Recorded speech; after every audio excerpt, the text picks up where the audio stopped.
she's saying like, well, I don't really care. And they get replies like, well, then it doesn't really matter which direction you're going to.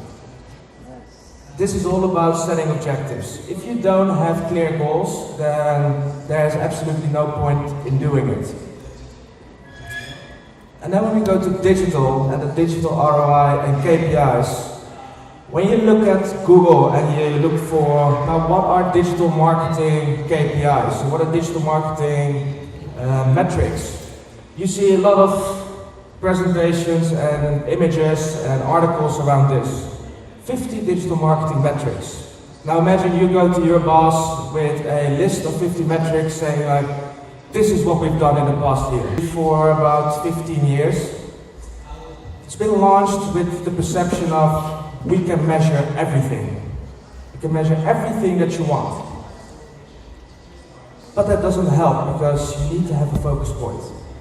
If you can track each and every single point, how can you make sure that the metrics that you're using are actually relevant to you, to the brand that you work for, or the client that you're consulting? Don't try to do it. Focus on what's relevant to you.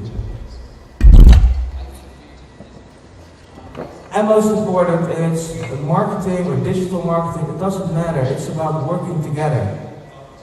I always use the acronym for team. Together everybody achieves more. And especially in digital marketing, where you've got so many different specialties. You've got IT, you've got content, you've got social, you've got media. If those departments are not working together, then you won't be able to achieve those goals. If you're building a new website, you need to make sure that your content is connected to that. If you want to build on customer service, you need to make sure that your customer service department is connected to it.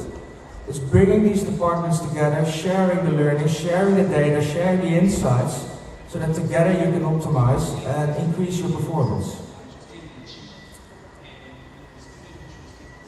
Now, like I said, you've got different roles in the organization, meaning different goals, different KPIs. And if you go from the top, from the left to the right, you've got business goals, you've got channel goals, and you've got channel metrics.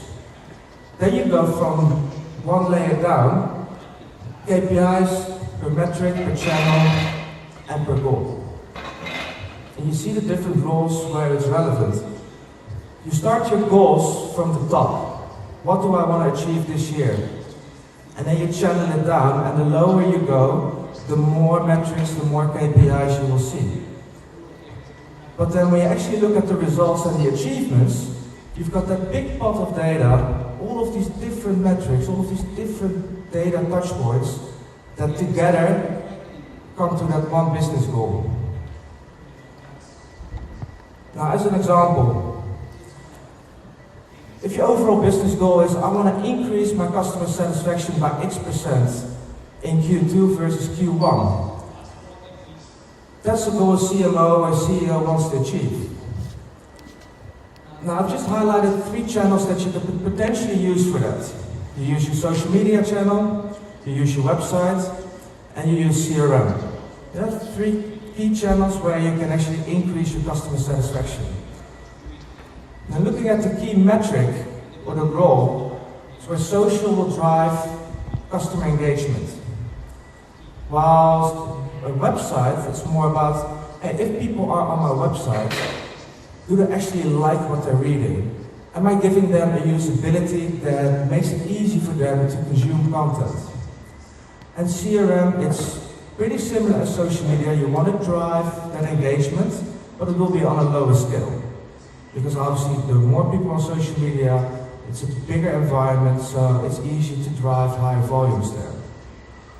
I think yesterday we just quickly discussed in the previous, in another keynote, about start researching. Don't always rely on research that's external.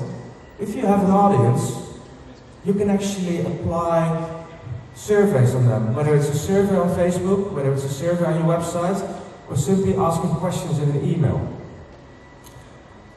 Then if you go to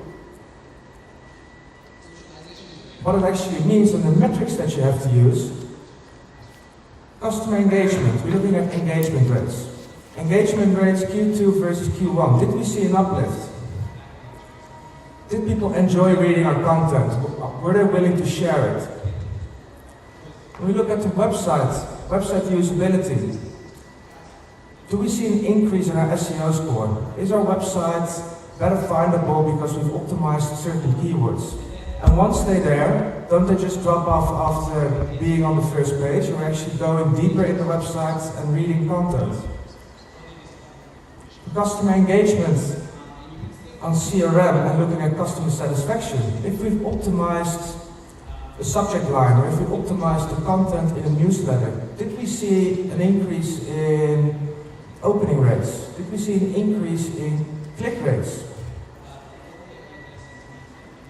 And then bringing it all back together, if you do all of these optimizations month by month, day by day, year by year, and you continuously implement these surveys to continuously track that satisfaction score, do you see an impact? Do you see an impact of everything that the marketing department is doing on a daily basis? Do we see an increase in satisfaction? So you see that you've got, let's say in this example, we've got 3 social channels. We've got Facebook, we've got Twitter, we've got LinkedIn. And we've got 2 metrics. For websites, we've got 2 metrics. We've got 2 metrics for customer engagement, and we've got 3 surveys, 1 survey per channel. So that means that in the end, we end up with maybe 10 to 12 different Excel sheets. Different Excel sheets with pure data. But how do we make sense of it? And when it comes to Excel, I only have one opinion.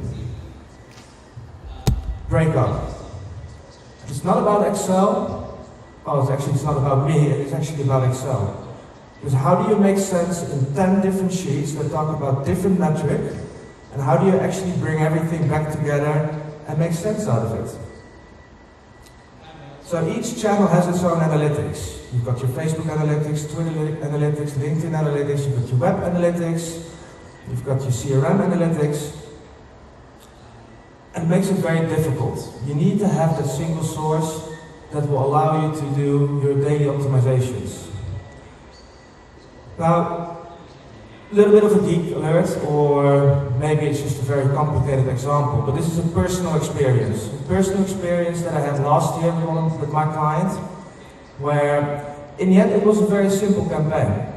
We had a lot of video content, and the client had only one wish, is I want to drive a lot of video views, and I want to drive engagement. But at that time, my client did not have any analytics software in place that brought everything together. So luckily I have a data analytics guy in my company, and we started building this. Now as you can see, this is just one Excel, but you can see 6 tabs underneath. So we have the second Excel, we have the third Excel, we've got a fourth Excel. And all of these Excel sheets, they have crucial and relevant data. But if you can see, and I literally had to minimize it to the lowest resolution to make it visible on a simple slide. And then he started making graphs. And then these graphs I had to put in a presentation every week and present it to clients. So this cost us it was a campaign that lasted for 12 weeks. 2 days per week we're working on getting all the data in place, getting the graphs in place, and then making a presentation, and then going to clients and present it. Super inefficient, and bottom line, every week when we're presenting it to clients, they said, yeah, but I just want to have one number. I just want to have one number, how many views, how many engagements done. Complicated. But we had to do it like this because we had so much data. Using Facebook, using Twitter, using YouTube. Impossible. So what I suggest and what I recommend to do is, no matter what your business goals or what your channel goals or your KPIs are, you need to structure your data. You need to structure your data. You can do that in a number of ways. And obviously you need tools for that. Now some of the tools are free, and some of the tools you have to pay for. The first example is a pay tool, but don't worry, it's not expensive. So it all starts with choose your KPIs that we just discussed. Then you collect your data. So you pull data from the services and you have to create these beautiful dashboards. And then you start displaying your dashboards. Now that sounds complicated, but these solutions, these web-based dashboards that are already available, what they've done is they work very close together with the platforms that we all use on a daily basis. This is an example of GeckoBoard. And what GeckoBoard is doing, they've got feeds that will connect your Facebook data, that will connect your Google Analytics data, your LinkedIn data, YouTube, Hootsuite, everything that you potentially use on a daily basis, it's connected to all of these platforms. And what you can do then is you can select the data sources that you want, that you need, whether your main objective is to measure likes, followers, and engagement rates. You select these KPIs, and it's automatically real-time based in your dashboard. And it measures your performance of today, of this month, and it always looks back at the previous month, which is super relevant because you can all at any given time, whether you're at the office, when you're on the go, when you're at home, you can actually see like what's happening with my brand. What's happening with my brand on my website, on my mobile site, on my social platforms. And it will give you that single snapshot of all of these different sources.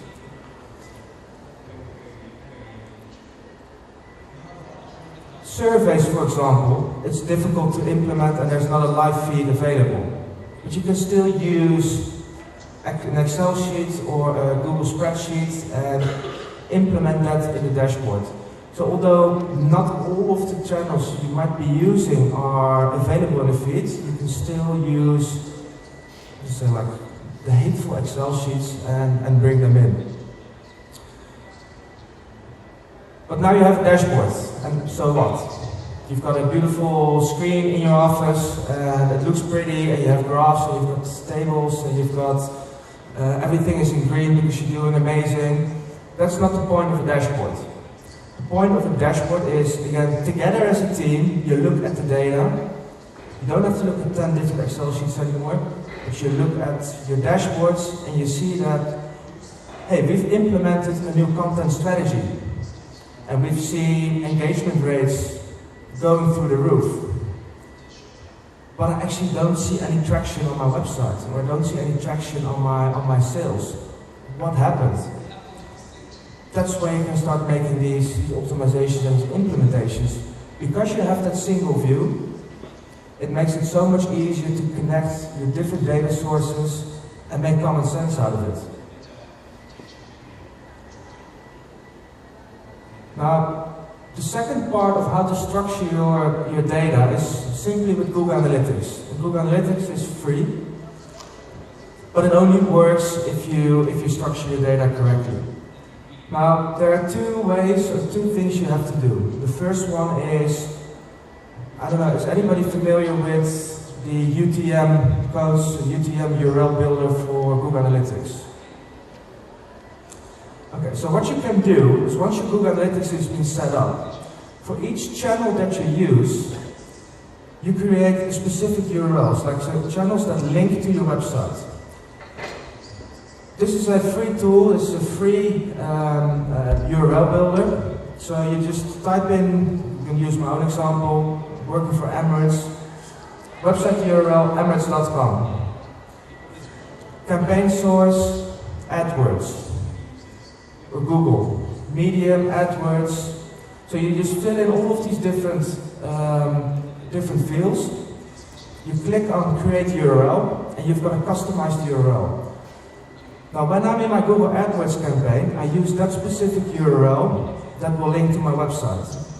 And you can do that for your email marketing, you can do that for links that you put on your Facebook channel or your Twitter channel that link to your website. And what happens is, if you go to your Google Analytics, you will literally see everything listed under each other.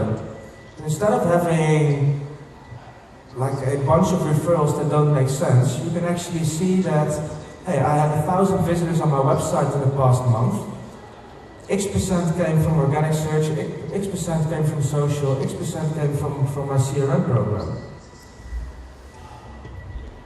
But because you track channels individually as well, if you click on the social link, you can actually see what Facebook has contributed to your social traffic, or what LinkedIn has contributed, or what Twitter has contributed. So you've got one environment that tells you, I had 1,000 website visitors. You go one layer down, this is what each channel contributed. And then you can go again a layer down, saying like, well, within this channel, these are the platforms. Whether it's social, whether it's referral, whether it's search, whether it's email. Now the second thing you have to do in Google Analytics is you setting your goals. Because without a goal, as we've seen in the first slide, there's actually no point in doing it. This is also a very user-friendly section within the Google Analytics software, where you can't really see it very well, but you see like all the different goals that you can actually select. Whether it's sign-ups, whether it's people who click on contact us, whether it's different engagement rates that you want to measure, whether it's purchase, whether it's generic website metrics, like I want to know if I've got a lot of interesting articles on my website, so one of my goals is the average spend time on my website should be 2 minutes. Because it takes about 30 seconds to read an article, I want people to read at least 4 or 5 articles. A goal doesn't always have to be a conversion, a sale, or a lead, or a sign-up. A goal can also mean an engagement. And an engagement goes beyond just social media. An engagement can also happen on your website. And then what you see in your Google Analytics data, similar structure, but then you can actually see the value of those goals. It's easy if you sell products, because you can actually see this is the amount of revenue that this specific channel brought in, this is my ROI, etc. But you can also create values. You can create values like, for me, a sign up on a newsletter, it's worth $5. Because I know that if I'm sending them 5 emails, they will be more likely to buy a product. Because that's actually what you researched in your survey. That's what you researched in your satisfaction score. People are happy to receive your emails, they purchase your product. So you can actually use that data from your survey and actually implement it in your goal setting on Google Analytics. Now, once you have like the foundation and all of the basic elements of data structure in place, data visualization in place, it's time to move on to the next level. Because most conversions on Google Analytics, it's based on a last click. And you can have 5 different channels in place: social, email, display, search. And all of these channels have contributed to a conversion. Basic Google Analytics will only look at, okay, well, the last click came from Google Search, so Google Search is your best performing platform. But it's not true. So attribution modeling allows you to have multiple elements, multiple factors that have a direct implication on your brand KPI. Internal, the channels that you're using; external, competitors; external, seasonality; external, weather. You can see, like, these are all the influencers that can impact your KPI. Like I said, preferences, personal preferences, weather, all your media channels, all of your marketing efforts, your sales, your PR, brand health, and what your competitors are doing. This all leads to achieving your goals. You need to be aware of all of these influencers, because you can only optimize if you know the entire story. And this is how it's actually working. You see on the top all of the different channels, and you see the different touch points. And then by having these analytics in place, you can actually create these values. And in this case, you see that the combination of TV, display, video, social, email, and search actually resulted in the highest purchase value. And then underneath, you can actually see for all of these different channels, like what value they actually brought in. Now, this is something that you can't just switch on and start measuring. This is something you need to investigate and slowly start testing. There is a feature in Google Analytics that allows you to do the basic attribution. Once you have that in place, you continue to build on getting more data, getting more relevant data in place. Last point. This is all about becoming an adaptive marketeer. A marketeer that can see changes, can see things happening today, can implement these changes tomorrow and see a positive impact at the same time. It's not anymore about this is what we're going to do this year and by the end of this year I'm just going to look at the data and then I'm going to reinvent the wheel. No, this is digital, this is where everything that you do now has an impact on your performance tomorrow. And work together. Thank you very much.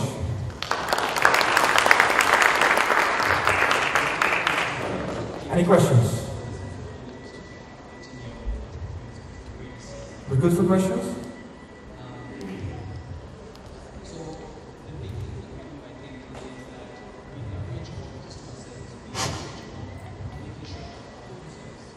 تفضل يا ياسر.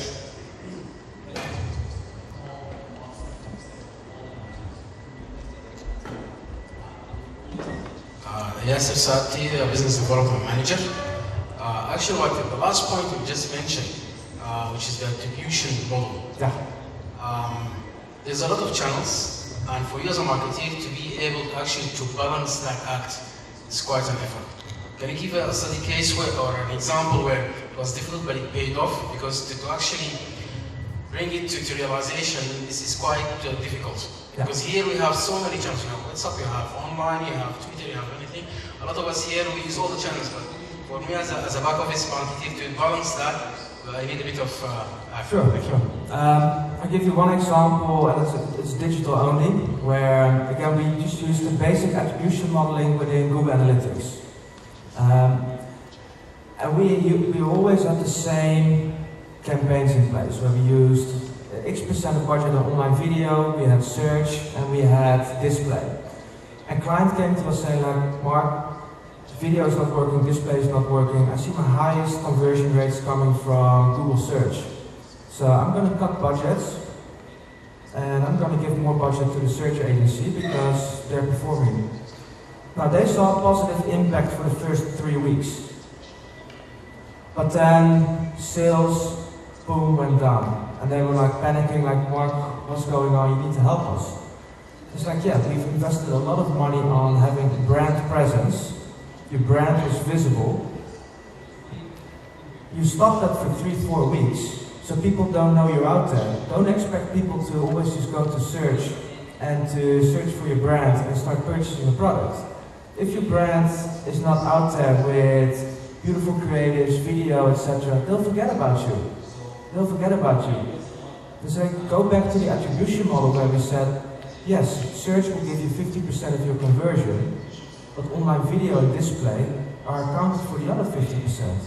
And within that 50% that search is driving, it still has the other channels are attributed to that search volume. Now that your brand is not present anymore, they saw their search volumes go down, and in the end their conversion go down. We reinstalled brand budgets, and then within a month's time, we were back on the same place.